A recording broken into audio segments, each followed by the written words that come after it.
एक जंगल में टुनटुन कबूतरी और टूटू कबूतर रहते थे। उनके दो बच्चे थे। टूटू कबूतर कुल्फी बेचने का काम करता था। कुछ दिनों से उस कुल्फी का काम सही से नहीं चल रहा था। अरे अब तो कोई कुल्फी खाना ही नहीं चाहता। इतने दिन हो गए, मेरा काम ठीक नहीं चल रहा। घर में बच्चे भी हैं, मैं घर का खर्च कैसे पूरा करूँगा। मज़ीद आगे जाने से पहले हमारे चैनल को सब्सक्राइब करें। शाम में टूटू थका हारा घर लौटा। आज भी इसकी कोई कमाई नहीं हुई थी। क्या हुआ जी? आप बहुत थके हुए लग रहे हैं। लगता है आज भी कोई कमाई नहीं हुई। ऐसे ही चलता रहा तो हम क्या करेंगे? बच्चों की पढ़ाई छूट जाएगी और अपना कर्ज भी नहीं उतर रहा। टुनटुन के दोनों बच्चे स्कूल से घर आ जाते हैं। बच्चों तुम थोड़ी देर रुको, मैं तुम्हारे लिए कुछ बना देती हूँ। नहीं माँ, मुझे तो आज मैगी खानी है। मेरी दोस्त आज स्कूल में मैगी लेकर आई थी, मेरे भी मुंह में पानी आ गया था।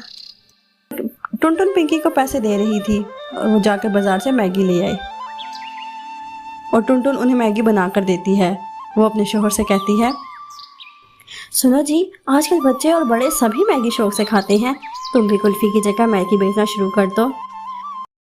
नहीं टुनटुन, मैं जिस जगह कुल्फी बेचता हूँ वहाँ बहुत से लोग मैगी बेचते हैं।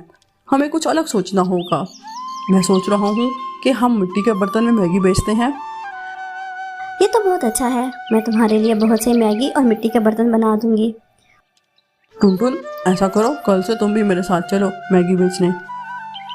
फिर टुनटुन अपने शोहर के ठेले पर मैगी बेचने जाती है।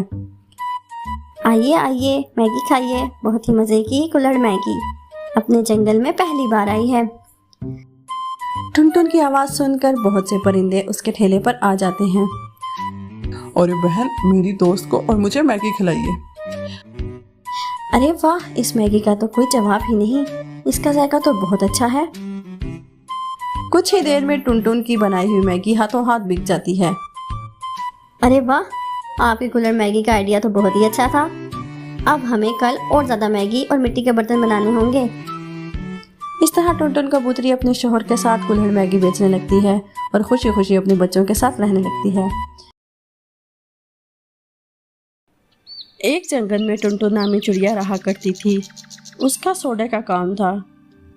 टुनटुन समझदार थी। वो सुबह जल्दी उठकर घर के सारे काम किया करती थी। उसके बाद अपने सोडे की बोतल को अच्छे से धोकर उसमें अपने बनाए हुए सोडा के मुख्तलिफ पाउडर डालकर उन्हें अपनी गाड़ी में रखकर जंगल में बेचने के लिए जाया करती थी। सोडा ले लो, सोडा सिर्फ 10 रुपए में ले लो। गर्मी में सर्दी का एहसास दिलाएगा मेरा सोडा। उस जंगल के बच्चों से लेकर बूढ़ों तक सब टुनटुन के सोडे के दीवाने थे। पता नहीं क्या मिलाकर बनाती हो तुम अपने सोडे में, लेकिन तुम्हारे इस सोडा से बेहतर और कुछ नहीं है इस दुनिया में बेटा। मज़ीद आगे जाने से पहले हमारे चैनल को सब्सक्राइब करें और हमारी वीडियोस को लाइक और शेयर करें। टुनटुन अपने कमाए हुए पैसों में से कुछ पैसे अपनी माँ के पास रखवाती थी और बाकी पैसों से अपना घर चलाती थी। टुनटुन रोज की तरह जंगल में सोडा बेच रही थी कि उसकी बचपन की सहेली उसके पास आती है। अरे टुनटुन, तुम बुलबुल हो ना? हाँ, मैं बुलबुल हूँ। तुम ये क्या सोडा बेच रही हो? मेरे पापा गुजर गए हैं इसलिए, और वैसे भी सोडा बेचने में कौन सी शर्म है। माफ करना टुनटुन, मैं तुम्हारे पापा के बारे में नहीं जानती थी। ये सब छोड़ो, तुम बताओ तुम क्या कर रही हो? शायद तुम शहर में रह रही हो। मेरी कपड़ों की दुकान है जिससे मुझे अच्छा खासा प्रॉफिट होता है। तुम भी धूप में फिर फिर कर सोडा बेचने के बजाय कपड़ों का कारोबार कर सकती हो। सच में बहुत प्रॉफिट है। मुझे ये सोडा बनाने के अलावा और कुछ नहीं आता। मेरा कहने का मतलब ये था कि दुनिया बदल रही है, नई नई ड्रिंक्स आ रही हैं। जल्द ही तुम्हारा सोडे की जगह कोई कोल्ड ड्रिंक ले लेगी, फिर इसकी तरफ कोई पलट कर भी नहीं आएगा। फिर क्या करोगी तुम? क्या तो तुम ठीक रही हो, लेकिन नए काम के लिए पैसे भी तो चाहिए, वो कहाँ से लाऊं? अरे भोली टुनटुन, सालों से जंगल में रह रही हो, कुछ पैसे उधार लेके अपना काम शुरू कर दो। टुनटुन को बुलबुल की बातें सुनकर ऐसा लग रहा था कि सामने दरख्त पर लटके फल को बस तोड़ना है। टुनटुन दिल ही दिल में उन सब बातों को सोचकर सोडा बेचती हुई घर पहुंच जाती है। अपनी माँ से कहती है, माँ, तुम मेरे बचपन की सहेली बुलबुल को जानती हो? हाँ, कैसी है वो अब?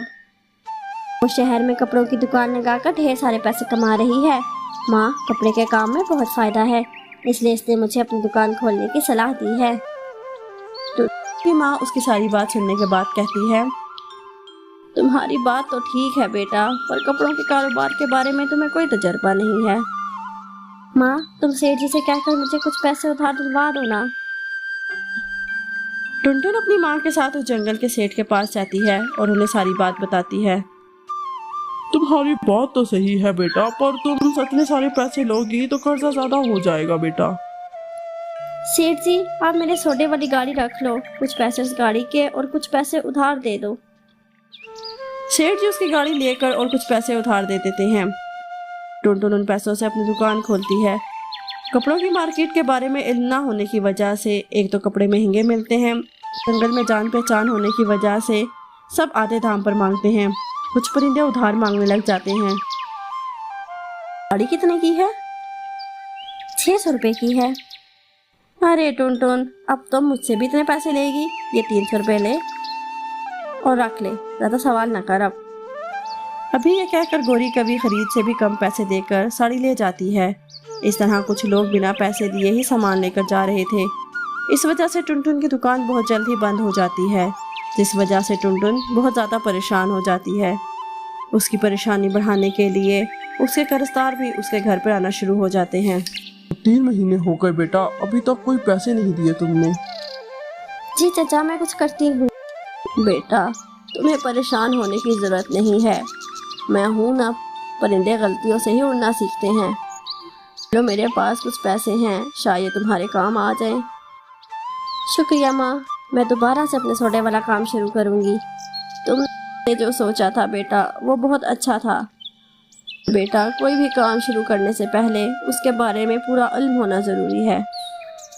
अपनी माँ के दिए हुए पैसों से सेठ जी से अपनी सोडे वाली गाड़ी खरीद कर दोबारा सोडा बेचने का काम शुरू कर देती है। ले लो सोडा, 10 रुपये में सोडा ले लो। अरे टुनटुन, हमने तुम्हारा सोडा बहुत मिस किया, चलो जल्दी से मुझे सोडा दे। टुनटुन 2-3 सालों में अपने कर्जे के पैसे वापस कर देने के बाद अपनी सोडा की एक दुकान खोल लेती है और उसकी दुकान बहुत अच्छे से चलने लगती है। बुलबुल चिड़िया की तरह बड़ी बड़ी बातें करके आसमान की सैर कराने वाले तो बहुत हैं, लेकिन हमें पर वहीं तक फैलाने चाहिए जहाँ तक हमें इल्म हो। मज़ीद अच्छी स्टोरीज़ के लिए हमारे चैनल को सब्सक्राइब कर दें और साथ दिए गए बेल आइकन को भी प्रेस कर दें, ताकि हमारी आने वाली हर नई स्टोरी आप तक सबसे पहले पहुंच सके। और साथ ही साथ हमारी वीडियोस को लाइक और अपने फ्रेंड्स और फैमिली के साथ शेयर कर दें। Thanks for watching.